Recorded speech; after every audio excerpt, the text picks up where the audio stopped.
ਜੀ, ਅੱਜ ਦੀਆਂ ਖਬਰਾਂ ਵੱਲ ਚੱਲੀਏ। ਜਿਸ ਤਰ੍ਹਾਂ ਕੱਲ੍ਹ ਦੀ ਕੈਨੇਡਾ ਦੀ ਪਾਰਲੀਮੈਂਟ ਦੇ ਵਿੱਚ ਕੈਨੇਡਾ ਦੇ ਪ੍ਰਾਈਮ ਮਿਨਿਸਟਰ ਵੱਲੋਂ ਇੰਡੀਆ ਨੂੰ ਸ਼ਰੇਆਮ ਬਲੇਮ ਕੀਤਾ ਗਿਆ ਹੈ ਵੀ ਉਹਨਾਂ ਦੀਆਂ ਏਜੰਸੀਜ਼, ਉਹਨਾਂ ਦੇ ਬੰਦੇ ਇਨਵੋਲਵ ਸੀ ਹਰਦੀਪ ਸਿੰਘ ਨਿੱਜਰ ਹੋਣਾ ਦੇ ਕਤਲ ਦੇ ਵਿੱਚ। ਅੱਜ ਅਮਰੀਕਾ ਨੇ ਦੂਜਾ ਬੰਬਸ਼ੈਲ ਇੰਡੀਆ ਦੇ ਉੱਤੇ ਸਿੱਟ ਦਿੱਤਾ। ਅਮਰੀਕਾ ਦੇ ਜਿਹੜੀ ਡਿਪਾਰਟਮੈਂਟ ਹੈਗੀ ਆ, ਉਹਨਾਂ ਨੇ ਇਹ ਕਲੀਅਰਲੀ ਕਿਹਾ ਆ ਵੀ ਕੈਨੇਡਾ ਤੇ ਯੂਐਸ ਦੋਨਾਂ ਨੇ ਰਲ ਕੇ ਕੰਮ ਕੀਤਾ ਹੈਗਾ, ਜਿਹ ਤੋਂ ਪਤਾ ਚੱਲਿਆ ਵੀ ਭਾਈ ਹਰਦੀਪ ਸਿੰਘ ਨਿੱਜਰ ਹੋਣਾ ਦੇ ਕਤਲ ਦੇ ਵਿੱਚ ਇੰਡੀਆ ਦੀਆਂ ਜੋ ਏਜੰਸੀਜ਼ ਆ ਉਹ ਇਨਵੋਲਵ ਸੀਗੀਆਂ। ਸੋ ਇਹਦੇ ਸੰਬੰਧ ਦੇ ਵਿੱਚ ਯੂਐਸ ਦੀ ਜੋ ਸਟੇਟ ਡਿਪਾਰਟਮੈਂਟ ਆ, ਉਹਨਾਂ ਨੇ ਕਿਹਾ ਵੀ ਅਸੀਂ ਆਲਰੇਡੀ ਕਲੋਜ਼ ਕੰਟੈਕਟ ਦੇ ਵਿੱਚ ਆ ਕੈਨੇਡੀਅਨ ਕਲੀਗਸ ਦੇ ਨਾਲ, ਤੇ ਅਸੀਂ ਕੰਸਰਨਡ ਬਹੁਤ ਆ ਇਹਨਾਂ ਐਲੀਗੇਸ਼ਨਸ ਤੋਂ। ਤੇ ਕਹਿੰਦੇ ਪਈ ਇਹ ਬਹੁਤ ਜ਼ਿਆਦਾ ਇੰਪੋਰਟੈਂਟ ਆ, ਹੁਣ ਫੁੱਲ ਤੇ ਓਪਨ ਇਨਵੈਸਟੀਗੇਸ਼ਨ ਹੋਣੀ ਚਾਹੀਦੀ ਆ। ਤੇ ਅਸੀਂ ਇੰਡੀਆ ਦੀ ਸਰਕਾਰ ਨੂੰ ਵੀ ਕਹਿੰਦੇ ਆ ਵੀ ਉਹ ਇਸ ਇਨਵੈਸਟੀਗੇਸ਼ਨ ਦੇ ਵਿੱਚ ਸਾਥ ਦੇਵੇ। ਜੀ ਬਿਲਕੁਲ, ਉਹਨਾਂ ਨੇ ਜਿਹੜਾ ਉਹ ਕਿਹਾ ਵੀ ਅਸੀਂ ਯੂਐਸ ਦੇ ਨਾਲ ਬਹੁਤ ਕਲੋਜ਼ਲੀ ਵਰਕ ਕੀਤਾ ਆ ਤੇ ਪਬਲਿਕ ਡਿਸਕਲੋਜ਼ਰ ਜਿਹੜਾ ਆ ਉਹ ਕੱਲ੍ਹ ਕੀਤਾ ਗਿਆ ਸੀਗਾ। ਕੈਨੇਡਾ ਇਹ ਕਹਿ ਰਿਹਾ ਵੀ ਸਾਡੇ ਕੋਲ ਅਜਿਹੇ ਸਬੂਤ ਮੌਜੂਦ ਨੇ, ਐਵੀਡੈਂਸ ਆ ਕੈਨੇਡਾ ਦੀ ਜਿਹੜੀ ਆ ਪੋਜੈਸ਼ਨ ਦੇ ਵਿੱਚ, ਜਿਹੜਾ ਆਉਣ ਵਾਲੇ ਸਮੇਂ ਦੇ ਵਿੱਚ ਸਾਹਮਣੇ ਲਿਆਂਦੇ ਜਾਣਗੇ, ਜਿਸ ਦੇ ਨਾਲ ਇਹ ਕਨਫਰਮ ਹੋਊਗਾ ਵੀ ਕੈਨੇਡਾ ਦੇ ਵਿੱਚ ਭਾਰਤੀ ਏਜੰਸੀਜ਼ ਦੇ ਦੁਆਰਾ ਹੀ ਹਰਦੀਪ ਸਿੰਘ ਨਿੱਜਰ ਹੋਣਾ ਦਾ ਕਤਲ ਕਰਵਾਇਆ ਗਿਆ ਸੀਗਾ। ਟਰੂਡੋ ਹੋਣਾ ਨੇ ਅੱਜ ਮੰਗਲਵਾਰ ਜਦ ਰਿਪੋਰਟਰਸ ਦੇ ਨਾਲ ਗੱਲਬਾਤ ਕਰਦੇ ਹੋਏ ਕਿਹਾ ਵੀ ਇਸ ਕੇਸ ਦੇ ਜਿਹੜੇ ਨਤੀਜੇ ਆ ਬੜੇ ਦੂਰ ਤੱਕ ਜਾ ਸਕਦੇ ਆ, ਖਾਸ ਕਰਕੇ ਜਦੋਂ ਆਪਾਂ ਕੌਮਾਂਤਰੀ ਲਾਅ ਦੀ ਗੱਲ ਕਰਦੇ ਆ, ਇੰਟਰਨੈਸ਼ਨਲ ਕਾਨੂੰਨ ਦੀ ਗੱਲ ਕਰਦੇ ਆ। ਉਹਨਾਂ ਨੇ ਨਾਲ ਹੀ ਭਾਰਤੀ ਸਰਕਾਰ ਨੂੰ ਇੱਕ ਵਾਰੀ ਫੇਰ ਗੁਹਾਰ ਲਾਈ ਵੀ ਉਹ ਇਸ ਮੈਟਰ ਨੂੰ ਸੀਰੀਅਸਲੀ ਲੈਣ ਤੇ ਕੈਨੇਡਾ ਦੇ ਨਾਲ ਇਸ ਇਨਵੈਸਟੀਗੇਸ਼ਨ ਦੇ ਵਿੱਚ ਪੂਰੀ ਮਦਦ ਕਰਨ। ਇੰਡੀਆ ਨੇ ਟਰੂਡੋ ਹੋਣਾ ਦੇ ਇਸ ਸਾਰੇ ਐਲੀਗੇਸ਼ਨਸ ਨੂੰ ਅਬਸਰਡ ਵੀ ਕਿਹਾ ਤੇ ਬਾਅਦ ਦੇ ਵਿੱਚ ਉਹਨਾਂ ਨੇ ਕੈਨੇਡੀਅਨ ਡਿਪਲੋਮੈਟ ਨੂੰ ਵੀ ਬਾਹਰ ਦਾ ਰਸਤਾ ਦਿਖਾ ਦਿੱਤਾ। ਟਿਟ ਫਾਰ ਟੈਟ ਮੂਵ ਦੇ ਤਹਿਤ ਪਹਿਲਾਂ ਕੈਨੇਡਾ ਨੇ ਇੰਡੀਆ ਦਾ ਜਿਹੜਾ ਟੌਪ ਇੰਟੈਲੀਜੈਂਸ ਫਿਗਰ ਆ ਉਸ ਨੂੰ ਕੈਨੇਡਾ ਤੋਂ ਐਕਸਪੈਲ ਕਰ ਦਿੱਤਾ ਸੀਗਾ।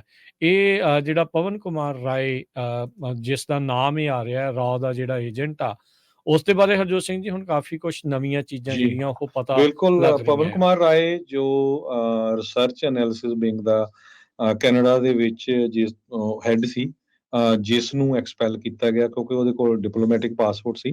ਹੁਣ ਇਹ ਪਤਾ ਚੱਲਿਆ ਵੀ ਪਵਨ ਕੁਮਾਰ ਰਾਏ 97 ਆਈਪੀਐਸ ਬੈਚ ਦਾ ਪੁਲਿਸ ਆਫੀਸਰ ਆ। ਬਾਅਦ ਦੇ ਵਿੱਚ ਇਸਨੇ ਰਾਹ ਨੂੰ ਜੁਆਇਨ ਕਰ ਲਿਆ ਸੀ। ਇਹ ਜਲੰਧਰ ਤੇ ਅੰਮ੍ਰਿਤਸਰ ਸਾਹਿਬ ਐਸਐਸਪੀ ਲੱਗਾ ਰਿਹਾ ਆ ਤੇ ਪੰਜਾਬੀ ਮੂਲ ਦਾ ਇਹ ਬੰਦਾ ਹੈਗਾ। ਜੀ ਬਿਲਕੁਲ, ਇਹ ਇਸ ਤਰੀਕੇ ਦੇ ਨਾਲ ਰਿਹਾ, ਉਹਨੂੰ ਬਾਹਰ ਦਾ ਰਸਤਾ ਜਿਹੜਾ ਉਹ ਦਿਖਾਇਆ ਗਿਆ ਸੀ, ਐਕਸਪੈਲ ਜਿਹੜਾ ਉਹ ਕਰ ਦਿੱਤਾ ਗਿਆ ਸੀਗਾ। ਇੱਧਰ ਜਦੋਂ ਅਮਰੀਕਾ ਨੇ ਇਸ ਦੇ ਉੱਤੇ ਇੱਕ ਹੋਰ ਵੀ ਜਿਹੜੀ ਟਿੱਪਣੀ ਕੀਤੀ, ਜਿਹੜੇ ਨੈਸ਼ਨਲ ਸਿਕਿਉਰਿਟੀ ਐਡਵਾਈਜ਼ਰ ਜੇਕ ਸੁਲਿਵਨ, ਉਹਨਾਂ ਦੇ ਸਪੋਕਸਪਰਸਨ ਐਡਰੀਅਨ ਵਾਟਸਨ ਨੇ ਵੀ ਅਸੀਂ ਇਹਨਾਂ ਦੀਆਂ ਜਿਹੜੀਆਂ ਐਲੀਗੇਸ਼ਨਸ ਆ ਉਸ ਨੂੰ ਬਹੁਤ ਹੀ ਗੰਭੀਰਤਾ ਦੇ ਨਾਲ ਦੇਖ ਰਹੇ ਹਾਂ, ਸੀਰੀਅਸ ਐਲੀਗੇਸ਼ਨਸ ਨੂੰ, ਤੇ ਨਾਲ ਹੀ ਉਹਨਾਂ ਨੇ ਕਿਹਾ ਵੀ ਅਸੀਂ ਵੀ ਇੰਡੀਆ ਨੂੰ ਕਹਿੰਦੇ ਆ ਵੀ ਇਸ ਜਾਂਚ ਦੇ ਵਿੱਚ ਮਦਦ ਕਰਨ ਤੇ ਜਿਹੜੇ ਅਸਲੀ ਦੋਸ਼ੀ ਆ ਉਹਨਾਂ ਨੂੰ ਫੜਨ ਦੇ ਵਿੱਚ ਮਦਦ ਜਿਹੜੀ ਉਹ ਮਿਲੇ। ਕਿਸੇ ਵੀ ਮੁਲਕ ਦੇ ਵਿੱਚ ਜਾ ਕੇ ਕਿਸੇ ਗੈਰ ਮੁਲਕ ਦੀ ਸੰਸਥਾ ਦੇ ਦੁਆਰਾ ਇਦਾਂ ਦੇ ਜਿਹੜੇ ਕਤਲ ਕਰਵਾਉਣੇ, ਉਹ ਉਸ ਦੀ ਸੋਵਰਨਿਟੀ ਦੇ ਉੱਤੇ ਹਮਲੇ ਦੇ ਵਜੋਂ ਦੇਖਿਆ ਜਾਂਦਾ ਹੈਗਾ ਆ। ਸੋ ਇਹ ਚੀਜ਼ ਜਿਹੜੀ ਵਾਪਰੀ ਆ, ਉਸ ਤੋਂ ਬਾਅਦ ਦੇ ਵਿੱਚ ਕਾਫੀ ਜ਼ਿਆਦਾ ਹਲਚਲ ਮਚੀ ਹੈ। ਨਾਲ ਹੀ ਦੱਸਦੇ ਜਾਈਏ, ਆਸਟ੍ਰੇਲੀਆ, ਉਹਨਾਂ ਦੇ ਫੋਰਨ ਮਿਨਿਸਟਰੀ ਤੇ ਇੰਗਲੈਂਡ, ਯੂਕੇ ਦੇ ਜਿਹੜੇ ਫੋਰਨ ਸਕੱਤਰ ਆ, ਉਹਨਾਂ ਨੇ ਵੀ ਇਹਨਾਂ ਐਲੀਗੇਸ਼ਨਸ ਨੂੰ ਸੀਰੀਅਸ ਕਹਿੰਦੇ ਹੋਏ ਕਹਿੰਦੇ ਵੀ ਸਾਨੂੰ ਵੀ ਡੀਪ ਕੰਸਰਨਸ ਆ, ਡੀਪਲੀ ਕੰਸਰਨਡ ਆ ਅਸੀਂ ਇਸ ਪੂਰੇ ਮਾਮਲੇ ਦੇ ਵਿੱਚ ਲੈ ਕੇ। ਇੱਥੇ ਹਰਜੋਤ ਸਿੰਘ ਜੀ ਚੇਤਾ ਕਰਾਉਂਦੇ ਜਾਂਦੇ ਆ, ਇੱਕ ਜਦੋਂ ਮੋਦੀ ਆਇਆ ਸੀ ਉਹਦੇ ਸਵਾਗਤ ਦੇ ਲਈ ਕੋਈ ਜੈਸੀ ਸਿੰਘ ਨਾਂ ਦਾ ਬੰਦਾ ਸੀਗਾ, ਉਹਨੇ ਇਸ ਦੇ ਉੱਤੇ ਇੱਕ ਵਾਰੀ ਫੇਰ ਬਿਆਨ ਦਿੱਤਾ, ਕਹਿੰਦੇ ਵੀ ਟਰੂਡੋ ਨੇ ਅਜੇ ਤੱਕ ਕੋਈ ਪ੍ਰੂਫ ਇਹ ਪਤਾ ਨਹੀਂ, ਇਹ ਜਿਹੜਾ ਟੁੱਟੀ ਜਿਹੀ ਆਰਗੇਨਾਈਜੇਸ਼ਨ ਬਣਾਈ ਆ ਸਿੱਖਸ ਆਫ ਅਮਰੀਕਾ। ਇਹ 3 ਜਾਂ 4 ਜਣੇ ਹੁੰਦੇ ਆ ਉੱਥੇ, ਜਿੱਥੇ ਜਾ ਕੇ ਖੜ ਜਾਂਦੇ ਆ। ਸਿੱਖਾਂ ਨੂੰ ਜਿਹੜੇ ਆ, ਆਈ ਡੋਨਟ ਨੋ ਕਾਹਤੇ ਜਿਹੜੇ ਬਾਹਰ ਵਸਦੇ, ਖਾਸ ਕਰਕੇ ਅਮਰੀਕਾ ਦੀਆਂ ਹੁਣ ਗੁਰਦੁਆਰਾ ਸਾਹਿਬ ਦੀਆਂ ਕਮੇਟੀਆਂ ਜਾਂ ਸਿੱਖ ਚੁੱਪ ਕਾਹਤੇ ਆ ਭਈ ਐਡਾ ਸ਼ਰੇਆਮ ਹੁਣ ਕੈਨੇਡਾ ਦੀ ਸਰਕਾਰ ਨੇ ਐਕਸਪੋਜ਼ ਕਰਤਾ ਵੀ ਇੰਡੀਆ ਵਾਲੇ ਇਨਵੋਲਵ ਸੀ। ਤੁਸੀਂ ਜਿਹੜੇ ਇਦਾਂ ਦੇ ਆ ਕੌਲੀ ਚੱਟ ਜਿਹੇ ਬੰਦੇ ਆ, ਇਹਨਾਂ ਨੂੰ ਐਕਸਪੋਜ਼ ਕਰੋ ਵੀ ਇਹ ਅਮਰੀਕਾ ਦੇ ਵਿੱਚ ਇਹ ਇਦਾਂ ਦੇ ਖਰੇ ਇਹ ਟਾਊਟ ਪਾਉਣਾ ਕਰਦੇ ਹੋਣ ਜਿਹੜੇ ਇਦਾਂ ਦੀਆਂ ਸਟੇਟਮੈਂਟਾਂ ਦਿੰਦੇ ਆ। ਯਾਦ ਹੋਣਾ ਹਰਜੋਤ ਸਿੰਘ, ਜਦੋਂ ਨਿੱਜਰ ਹੋਣਾ ਦਾ ਸੰਸਕਾਰ ਕੀਤਾ ਜਾ ਰਿਹਾ ਸੀ, ਉੱਥੇ ਕਿੰਨੀਆਂ ਵੀਡੀਓ ਵਾਇਰਲ ਹੋਈਆਂ ਸੀਗੀਆਂ ਵੀ ਫੋਟੋਆਂ ਖਿੱਚ-ਖਿੱਚ ਕੇ ਇੰਟੈਲੀਜੈਂਸ ਵਾਲਿਆਂ ਨੂੰ ਜਿਹੜੀਆਂ ਜੀ ਉਹ ਘੱਲੀਆਂ ਜਾ ਰਹੀਆਂ ਸੀਗੀਆਂ। ਕੱਲ੍ਹ ਫਿਰ ਉੱਥੇ ਇੱਕ ਇਹ ਵੀ ਚੀਜ਼ ਜਿਹੜੀ ਹਰਜੋਤ ਸਿੰਘ ਜੀ ਨਾਲ ਹੀ ਵਾਪਰੀ, ਭਾਰਤ ਵਿੱਚ ਉੱਥੇ ਦੇ ਨਿਊਜ਼ ਚੈਨਲਸ ਨੇ ਇੱਕ ਜਿਹੜੀ ਲਿਸਟ ਜਿਹੜੀ ਉੱਥੇ ਸ਼ੋਅ ਕਰਨੀ ਸ਼ੁਰੂ ਕਰ ਦਿੱਤੀ, ਜਿਨ੍ਹਾਂ ਵਿੱਚੋਂ ਕੁਛ ਜਿਹੜੇ ਬੇਸਿਕਲੀ ਜਿਹੜੇ ਬਾਹਰ ਮੁਲਕਾਂ ਦੇ ਵਿੱਚ ਵੱਸਦੇ ਸਿੱਖ ਨੇ, ਉਹਨਾਂ ਨੂੰ ਜਿਹੜੀ ਉਹ ਲਿਸਟ ਹਿੱਟ ਲਿਸਟ ਜਿਹੜੀ ਆ ਉਹ ਸ਼ੋਅ ਕਰ ਰਹੇ ਆ। ਸੋ ਉਸ ਨੂੰ ਲੈ ਕੇ ਵੀ ਹੁਣ ਕੰਸਰਨ ਜਿਹੜੇ ਬਣ ਰਹੇ ਆ, ਉਹ ਇਸੇ ਦੇ ਉੱਤੇ ਹੁਣ ਬ੍ਰਿਟਿਸ਼ ਦੇ ਵਿੱਚ ਰਹਿੰਦੇ ਸਿੱਖ ਆ, ਉਹਨਾਂ ਨੇ ਰਿਸ਼ੀ ਸੁਨਾਕ ਨੂੰ ਪੁੱਛਿਆ ਵੀ ਭਾਈ, ਕੀ ਜੇ ਭਾਰਤ ਕੈਨੇਡਾ ਦੇ ਵਿੱਚ ਜਾ ਕੇ ਕੁਛ ਕਰ ਰਿਹਾ, ਕੀ ਇੱਥੇ ਤਾਂ ਨਹੀਂ ਏਦਾਂ ਦੀ ਉਹ ਹਲਚਲ ਕਰਨ ਦੀ ਕੋਸ਼ਿਸ਼ ਜਿਹੜੀ ਉਹ ਕਰ ਰਿਹਾ? ਅਵਤਾਰ ਸਿੰਘ ਕੰਡਾ ਹੋਣਾ ਦੀ ਜਿਹੜੀ ਮੌਤ ਨੂੰ ਲੈ ਕੇ ਵੀ ਲੋਕਾਂ ਦੇ ਮਨਾਂ ਦੇ ਵਿੱਚ ਅਜਿਹੇ ਹੀ ਸ਼ੰਕੇ ਜਿਹੜੇ ਉਹ ਉਪਜੇ ਸੀਗੇ। ਸੋ ਇਸ ਦੇ ਨਾਲ ਹੀ ਜਿਹੜੀ ਹਰਜੋਤ ਸਿੰਘ ਜੀ ਇੱਕ ਹੋਰ ਗੱਲ ਹੋਈ ਆ, ਕੈਨੇਡੀਅਨ ਪ੍ਰਾਈਮ ਮਿਨਿਸਟਰ ਨੇ ਇੰਡੀਆ ਨੂੰ ਇੱਕ ਵਾਰੀ ਫੇਰ ਕੋਆਪਰੇਟ ਕਰਨ ਦੀ ਗੱਲ ਤਾਂ ਆਖੀ ਆ, ਤੇ ਨਾਲ ਹੀ ਉਹਨਾਂ ਨੇ ਇੰਡੀਆ ਦੇ ਇਸ ਡਿਨਾਇਲ ਨੂੰ ਵੀ, ਇੰਡੀਆ ਨੇ ਜੇ ਕਿਹਾ ਵੀ ਅਸੀਂ ਇਸ ਅਸੈਸੀਨੇਸ਼ਨ ਦੇ ਵਿੱਚ ਸਾਡਾ ਕੋਈ ਇਨਵੋਲਵਮੈਂਟ ਨਹੀਂ ਆ, ਉਸ ਗੱਲ ਨੂੰ ਰਿਜੈਕਟ ਕਰ ਦਿੱਤਾ ਹੈ। ਉਹਨਾਂ ਨੇ ਇੰਡੀਆ ਦੀ ਇਸ ਗੱਲ ਨੂੰ ਨਹੀਂ ਮੰਨਿਆ ਹੈਗਾ। ਸੋ ਪਹਿਲਾਂ ਇਹ ਸਟਨਿੰਗ ਐਲੀਗੇਸ਼ਨ ਆਈ, ਫਿਰ ਉਸ ਤੋਂ ਬਾਅਦ ਦੇ ਵਿੱਚ ਇਹਨਾਂ ਨੇ ਹੁਣ ਇਸ ਡਿਨਾਇਲ ਨੂੰ ਰਿਜੈਕਟ ਜਿਹੜਾ ਆ ਉਹ ਕਰ ਦਿੱਤਾ ਆ।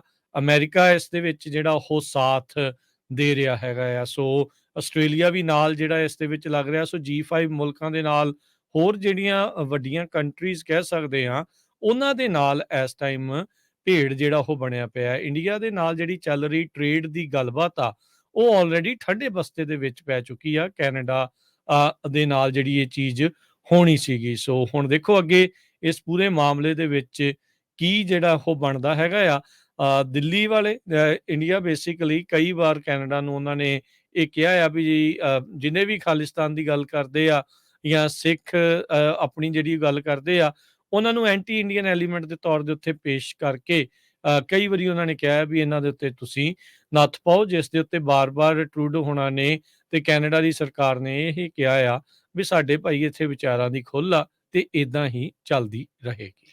ਅੱਜ ਫਿਰ ਇੱਕ ਵਾਰੀ ਦੂਸਰੀ ਵਾਰ ਕੱਲ ਵੀ ਨਿਊਯਾਰਕ ਟਾਈਮ ਨੇ ਇੱਕ ਬਹੁਤ ਵੱਡਾ ਆਰਟੀਕਲ ਲਿਖਿਆ ਸੀ ਇਹਦੇ ਸੰਬੰਧ ਦੇ ਵਿੱਚ। ਅੱਜ ਫਿਰ ਇਹ ਲਿਖਿਆ ਕਿ ਟਰੂਡੋ ਨੇ ਇੰਡੀਆ ਦਾ ਜਿਹੜਾ ਡਿਨਾਈਲ ਆ ਵੀ ਨਹੀਂ ਜੀ ਅਸੀਂ ਇਨਵੋਲਵ ਨਹੀਂ, ਉਹਨੂੰ ਰਿਜੈਕਟ ਕਰ ਦਿੱਤਾ ਆ ਵੀ ਅਸੈਸੀਨੇਸ਼ਨ ਜਿਹੜੀ ਆ ਉਹਦੇ ਵਿੱਚ ਤੁਸੀਂ ਪੂਰੀ ਤਰ੍ਹਾਂ ਇਨਵੋਲਵ ਸੀ।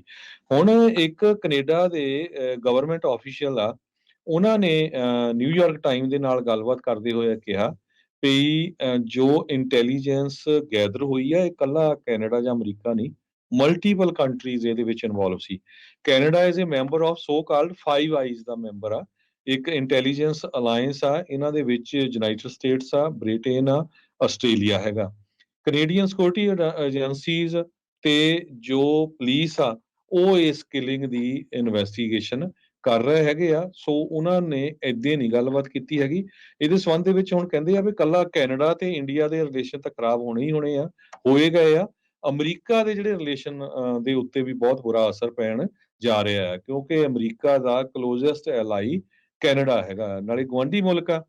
ਪ੍ਰੈਜ਼ੀਡੈਂਟ ਬਾਈਡਨ ਹੋਣਾ ਨੇ ਪਿੱਛੇ ਜੱਫੀਆਂ ਤਾਂ ਪਾਈਆਂ ਸੀ ਜਦੋਂ ਪ੍ਰਾਈਮ ਮਿਨਿਸਟਰ ਨਰਿੰਦਰ ਮੋਦੀ ਇੱਥੇ ਆਏ ਸੀ, ਤੇ ਉਹ ਕਹਿੰਦੇ ਆ ਵੀ ਕਿਉਂਕਿ ਇਹਨਾਂ ਨੇ ਕੋਸ਼ਿਸ਼ ਕੀਤੀ ਸੀ ਵੀ ਜੋ ਰਸ਼ੀਆ ਤੇ ਯੂਕਰੇਨ ਦੀ ਜੰਗ ਚੱਲ ਰਹੀ ਆ, ਇੰਡੀਆ ਵਾਲੇ ਉੱਥੇ ਜਿਹੜਾ ਆ ਆਪਣਾ ਜੋ ਰੋਲ ਅਦਾ ਕਰ ਰਹੇ ਆ ਪ੍ਰੋ ਰਸ਼ੀਆ, ਉਹ ਨਾ ਕਰਨ।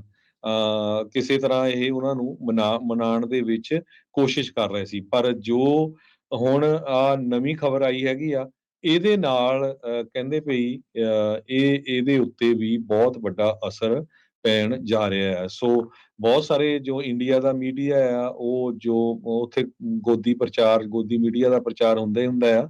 ਸੋ ਇਹ ਨਾ ਸੋਚੋ ਵੀ ਹੁਣ ਕੈਨੇਡਾ ਤੇ ਇੰਡੀਆ ਜਿਹੜੇ ਆ ਉਹਨਾਂ ਦੀ ਆਪਸ ਦੇ ਵਿੱਚ ਰਿਲੇਸ਼ਨ ਬਹੁਤ ਖਰਾਬ ਹੋਇਆ। ਅਮਰੀਕਾ ਦੇ ਰਿਲੇਸ਼ਨ ਦੇ ਉੱਤੇ ਵੀ ਬਹੁਤ ਜ਼ਿਆਦਾ ਇਹਦਾ ਅਸਰ ਪੈਣਾ, ਕਿਉਂਕਿ ਅਮਰੀਕਾ ਦੀਆਂ ਹੀ ਏਜੰਸੀਆਂ ਨੇ ਕੈਨੇਡਾ ਦੀ ਏਜੰਸੀਜ਼ ਨੂੰ ਪੂਰੀ ਹੈਲਪ ਕੀਤੀ ਆ ਇਹ ਸਾਰਾ ਜਿਹੜਾ ਮਸਲਾ ਆ ਸੋਲਵ ਕਰਨ ਦੇ ਵਿੱਚ। ਜੀ। ਇੱਥੇ ਜਿਹੜੇ ਆ ਟਰੂਡੋ ਹੋਣਾ ਨੇ ਵੀ ਬਿਆਨ ਦਿੱਤਾ, ਕਹਿੰਦੇ ਵੀ ਅਸੀਂ ਕਿਸੇ ਨੂੰ ਪ੍ਰਵੋਕ ਜਾਂ ਐਸਕੇਲੇਟ ਕਰਨ ਦੀ ਗੱਲ ਨਹੀਂ ਕਰ ਰਹੇ, ਅਸੀਂ ਸਿੰਪਲੀ ਜਿਹੜੇ ਫੈਕਟ ਨੇ ਇਸ ਪੂਰੇ ਮਾਮਲੇ ਦੇ ਵਿੱਚ ਉਸ ਨੂੰ ਸਾਰਿਆਂ ਦੇ ਸਾਹਮਣੇ ਪੇਸ਼ ਕਰ ਰਹੇ ਹਾਂ, ਤੇ ਅਸੀਂ ਅਜੇ ਵੀ ਚਾਹੁੰਦੇ ਹਾਂ ਵੀ ਭਾਰਤ ਦੀ ਸਰਕਾਰ ਸਾਡੇ ਨਾਲ ਕੰਮ ਕਰੇ, work with government of India, ਤਾਂ ਜੋ ਇਸ ਦੇ ਵਿੱਚ ਅਸਲੀ ਜਿਹੜੇ ਕਲਪਰੇਟ ਆ ਉਹਨਾਂ ਨੂੰ ਜਿਹੜਾ ਉਹ ਫੜਿਆ ਜਿਹੜਾ ਹੋ ਜਾ ਸਕੇ। ਸੋ ਇਹ ਸਾਰਾ ਕੁਝ ਜਿਹੜਾ ਉਹ ਵਾਪਰਿਆ। ਬਾਈਡਨ ਹੁਣੇ ਵੀ ਕਹਿ ਲਓ ਵੀ ਦੁਚਿੱਤੀ 'ਚ ਜਿਹੜੇ ਉਹ ਰਹਿਣਗੇ। ਯੂਐਨ ਨੂੰ ਅੱਜ ਉਹਨਾਂ ਨੇ ਸੰਬੋਧਨ ਤਾਂ ਜਿਹੜਾ ਉਹ ਕੀਤਾ, ਉੱਥੇ ਇਸ ਦੀ ਚਰਚਾ ਤਾਂ ਉਹਨਾਂ ਨੇ ਖੁਦ ਨਹੀਂ ਕੀਤੀ, ਪਰ ਉੱਥੇ ਦੇ ਜਿਹੜੇ ਸਟੇਟ ਡਿਪਾਰਟਮੈਂਟ ਦੇ ਅਧਿਕਾਰੀ ਆ ਉਹਨਾਂ ਨੇ ਉੱਥੋਂ ਹੀ ਬਿਆਨ ਦਿੱਤਾ ਸੀਗਾ ਵੀ ਯੂਐਸ ਇਸ ਮਾਮਲੇ ਵਿੱਚ ਕੈਨੇਡਾ ਦੇ ਨਾਲ ਬਹੁਤ ਕਲੋਜ਼ਲੀ ਕੰਮ ਕਰ ਰਿਹਾ ਸੀ ਤੇ ਡੀਪਲੀ ਕੰਸਰਨਿੰਗ ਸੀਗੀਆਂ ਇਹ ਜਿਹੜੀਆਂ ਐਲੀਗੇਸ਼ਨਸ। ਸੋ ਲੈਟਸ ਸੀ ਅੱਗੇ ਜਿਹੜਾ ਇਹ ਕੀ ਬਣਦਾ ਹੈਗਾ ਆ। ਕੈਨੇਡਾ ਜਿਹੜੀਆਂ ਇਨਵੈਸਟੀਗੇਸ਼ਨ ਜਦੋਂ ਕੰਪਲੀਟ ਹੁੰਦੀ ਆ ਤੇ ਕੀ ਜਿਹੜੀਆਂ ਸਪੈਸੀਫਿਕ ਜੀ ਫਾਈਂਡਿੰਗਸ ਹੋਰ ਜਿਹੜੀਆਂ ਉਹ ਪੇਸ਼ ਕਰਦਾ ਆ, ਇਹ ਇੱਕ ਵੱਡੀ ਜਿਹੜੀ ਚਰਚਾ ਦਾ ਵਿਸ਼ਾ ਜਿਹੜਾ ਉਹ ਰਹਿਣ ਵਾਲਾ ਆ। ਪਰ ਇੱਕ ਵਾਰੀ ਕੈਨੇਡਾ ਦੇ ਪ੍ਰਧਾਨ ਮੰਤਰੀ ਟਰੂਡੋ ਦੇ ਦੁਆਰਾ ਇਸ ਨੂੰ ਹਾਊਸ ਆਫ ਕਾਮਨਸ ਦੇ ਵਿੱਚ ਬਿਆਨ ਦੇ ਰੂਪ ਦੇ ਵਿੱਚ ਕਹਿ ਕੇ ਨਾਲ ਦੇ ਨਾਲ ਜਿਹੜੇ ਵਿਰੋਧੀ ਧਿਰ ਦੇ ਨੇਤਾਵਾਂ ਨੂੰ ਆਪਣੇ ਨਾਲ ਜਿਹੜਾ ਉਹ ਲੈ ਕੇ ਜਿਹੜੇ ਇੱਕ ਹਿਸਾਬ ਦੇ ਨਾਲ ਇਹਨਾਂ ਨੇ ਬਿਆਨ ਦਿੱਤਾ ਆ, ਉਸ ਦੇ ਨਾਲ ਪੂਰੀ ਕਹਿ ਲਓ ਵੀ ਮਾਮਲੇ ਦੇ ਵਿੱਚ ਪੂਰੀ ਦੁਨੀਆ ਦੇ ਵਿੱਚ ਇਹ ਹਲਚਲ ਮਿਲ ਚੁੱਕੀ ਹੈਗੀ ਆ। ਸੋ ਅੱਗੇ ਕੀ ਬਣਦਾ ਹੈ, ਜੀਓਪੋਲਿਟਿਕਸ ਵੀ ਇਸ ਦੇ ਨਾਲ ਕਾਫੀ ਕੁਛ ਚੇਂਜ ਜੀ ਜਿਹੜੀ ਉਹ ਹੋਵੇਗੀ। ਨਿਊਯਾਰਕ ਟਾਈਮ ਨੂੰ ਗਵਰਨਮੈਂਟ ਆਫੀਸ਼ੀਅਲ ਜੋ ਕੈਨੇਡਾ ਦੇ ਉਹਨਾਂ ਨੇ ਦੱਸਿਆ ਆ ਵੀ ਇੰਟੈਲੀਜੈਂਸ ਨੂੰ ਪਬਲਿਕ ਕੀਤਾ ਜਾਊਗਾ ਜਦੋਂ ਇਨਵੈਸਟੀਗੇਸ਼ਨਸ ਕੰਪਲੀਟ ਹੋ ਗਈਆਂ। ਸੋ ਉਹ ਇਹ ਤੋਂ ਵੀ ਪਿੱਛੇ ਨਹੀਂ ਹਟ ਰਹੇ ਵੀ ਅਸੀਂ ਇਸ ਗੱਲ ਨੂੰ ਬਿਲਕੁਲ ਪਬਲਿਕ ਕਰਾਂਗੇ। ਇਹ ਗੱਲ ਬਹੁਤ ਜਿਹੜੀ ਵਧੀਆ ਆ, ਪਬਲਿਕ ਹੋਊਗੀ ਤੇ ਉਹ ਐਕਸਪੋਜ਼ ਵੀ ਹੋਊਗੇ। ਸੋ ਪਤਾ ਚੱਲੂਗਾ ਵੀ ਕਿੱਥੇ ਜਿਹੜੀ ਆ ਕੌਣ-ਕੌਣ ਬੰਦਾ ਜਿਹੜਾ ਇਹਦੇ ਸਾਰੇ ਦੇ ਵਿੱਚ ਇਨਵੋਲਵ ਸੀਗਾ। ਜੀ ਬਿਲਕੁਲ।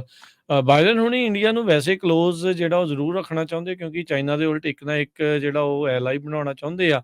ਉਹਨਾਂ ਨੇ ਤਾਂ ਹੀ ਮੋਦੀ ਨੂੰ ਇੱਥੇ ਵੀ ਸੱਦਿਆ ਸੀ, ਆਪ ਵੀ ਜਿਹੜੇ ਉੱਥੇ ਗਏ ਸੀਗੇ। ਪਰ ਵੀਅਤਨਾਮ 'ਚ ਜਾਂਦੇ ਉਹਨਾਂ ਨੇ ਇੰਡੀਆ ਦੇ ਉੱਤੇ ਜਿਹੜਾ ਕਹਿ ਲਓ ਵੀ ਧਾਵਾ ਵੀ ਬੋਲ ਦਿੱਤਾ ਵੀ ਇੱਥੇ ਪ੍ਰੈਸ ਦੀ ਫਰੀਡਮ ਦਾ, ਆਜ਼ਾਦੀ ਨੂੰ ਲੈ ਕੇ ਬੜੇ ਸਵਾਲ ਆ, ਮਾਈਨੋਰਟੀਜ਼ ਦੇ ਮਸਲਿਆਂ ਨੂੰ ਲੈ ਕੇ ਬੜੇ ਜਿਹੜੇ ਉਹ ਸਵਾਲ ਆ। ਤੇ ਹੁਣ ਇਹ ਜਦੋਂ ਪਤਾ ਲੱਗ ਰਿਹਾ ਵੀ ਕੈਨੇਡਾ ਦੇ ਨਾਲ ਮਿਲ ਕੇ ਹੀ ਇਹ ਜਿਹੜਾ ਇੰਡੀਆ ਦਾ ਲਿੰਕ ਲੱਭਿਆ ਹੈ ਇਸ ਅਸੈਸੀਨੇਸ਼ਨ ਦੇ ਵਿੱਚ, ਸੋ ਇਹ ਕਿਤੇ ਨਾ ਕਿਤੇ ਹੋਰ ਕਈ ਕੁਛ ਜਿਹੜਾ ਆ ਇਹ ਚੱਲ ਰਿਹਾ ਹੈਗਾ। ਪ੍ਰੋਫੈਸਰ ਉੱਥੇ ਦੇ ਨੇ ਇੱਕ ਪੈਰਿਸ, ਜਿਨ੍ਹਾਂ ਨੇ ਕਿਹਾ ਵੀ ਇਹ ਜਿਹੜੇ ਦੋਸ਼ ਲਾਏ ਜਾ ਰਹੇ ਆ ਇੰਡੀਆ ਦੀ ਇਨਵੋਲਵਮੈਂਟ ਦੇ ਉੱਤੇ, ਪੋਲੀਟੀਕਲ ਕਿਲਿੰਗ, ਇਹਦੇ ਨਾਲ ਪੂਰੇ ਕੈਨੇਡਾ ਦੇ ਵਿੱਚ ਇੱਕ ਗੁੱਸੇ ਦੀ ਲਹਿਰ ਵੀ ਜਿਹੜੀ ਆ ਉਹ ਦੌੜੀ ਹੈਗੀ ਆ। ਉਹ ਕਹਿੰਦੇ ਵੀ ਇਹ ਸਟਨਿੰਗ ਆ ਤੇ ਇਹ ਜਿਹੜੇ ਐਲੀਗੇਸ਼ਨਸ ਦੇ ਵਿੱਚ ਬੜੇ ਅਪੋਲਿੰਗ ਵੀ ਆ। ਕਹਿੰਦੇ ਵੀ ਜੇ ਇਸ ਦੇ ਵਿੱਚ ਸੱਚ ਹੁੰਦਾ ਆ ਤਾਂ ਇਹ ਵਨ ਆਫ ਦਾ ਮੋਸਟ ਓਫੈਂਸਿਵ ਤੇ ਅਪਾਲਿੰਗ ਫਾਰਮ ਆਫ ਪੋਲੀਟੀਕਲ ਇੰਟਰਫੇਰੈਂਸ ਹੋਊਗੀ ਕਿਸੇ ਵੀ ਮੁਲਕ ਦੀ ਵਿੱਚ, ਕਿਸੇ ਡੈਮੋਕ੍ਰੇਸੀ ਦੇ ਵਿੱਚ। ਕਹਿੰਦੇ ਵੀ ਇਦਾਂ ਦਾ behaviour one of the worst authoritarian leaders ਦੁਨੀਆ ਭਰ ਦੇ ਵਿੱਚ ਜਿਹੜੇ ਉਹ ਕਰਦੇ ਨੇ।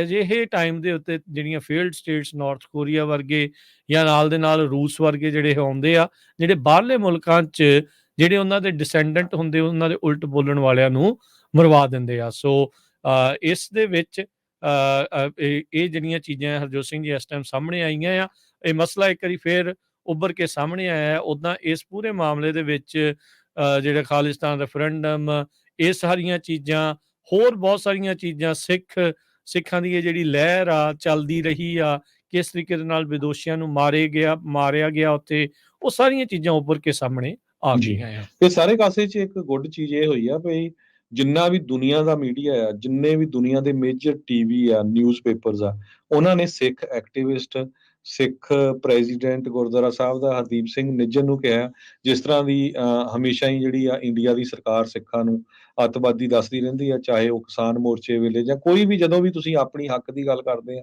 ਤੇ ਰਾਈਟ ਵੇ ਉਹ ਖਾਲਿਸਤਾਨੀ ਕਹਿ ਦਿੰਦੇ ਆ, ਅੱਤਵਾਦੀ ਕਹਿ ਦਿੰਦੇ ਆ। ਸੋ ਇਹ ਜਿਹੜਾ ਸਾਰਾ ਧੋਣਾ ਆ, ਇਹ ਵੀ ਇੱਕ ਵਾਰ ਧੋਤਿਆ ਗਿਆ ਆ ਵੀ ਕਿਸ ਤਰ੍ਹਾਂ ਜਿਹੜੀ ਇੰਡੀਆ ਦੀ ਸਰਕਾਰ ਆ ਬਿਨਾਂ ਕਿਸੇ ਰੀਜਨ ਤੋਂ ਲੋਕਾਂ ਦੇ ਉੱਤੇ ਲੇਬਲ ਲਾ ਦਿੰਦੀ ਹੈਗੀ ਆ।